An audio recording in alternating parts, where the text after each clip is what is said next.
হে মুসলিম, আল্লাহ তাআলা পবিত্র কোরআনে বলেছেন, তোমরা যাতে কাফেরদের বন্ধু না বানাও। কিন্তু আজ আমরা মেসি, রোনালদো, নেইমার কিংবা এমবাপ্পের মতো তারকাদের নিজেদের আইডল বা আদর্শ বানিয়ে নিয়েছি। কিন্তু আপনি কি জানেন, আপনি যাকে অন্ধ সাপোর্ট করছেন, পরকালে আপনার কি অবস্থা হবে?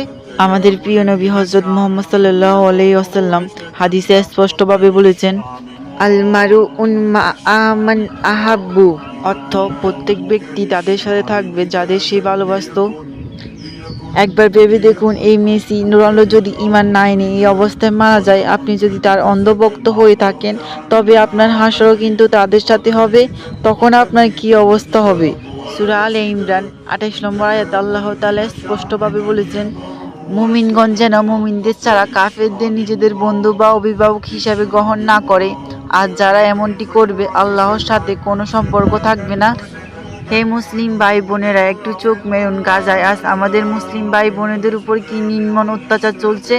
অথচ আমরা যাদের সাপোর্ট করছি, সেই দেশগুলো সরাসরি জালেমদের অস্ত্র বিক্রি করে সাহায্য করছে, মুসলিমদের বিতাড়িত করছে।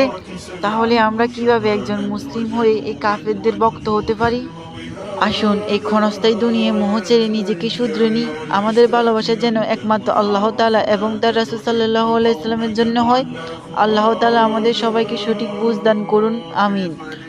আসসালামু আলাইকুম। আশা করছি আপনাদের কাছে এই ভিডিওটা ভালো লাগছে। ভালো লাগলে লাইক করুন, কমেন্ট করুন, চ্যানেল সাবস্ক্রাইব করুন, ফেসবুকে ফলো করুন। আল্লাহ হাফেজ।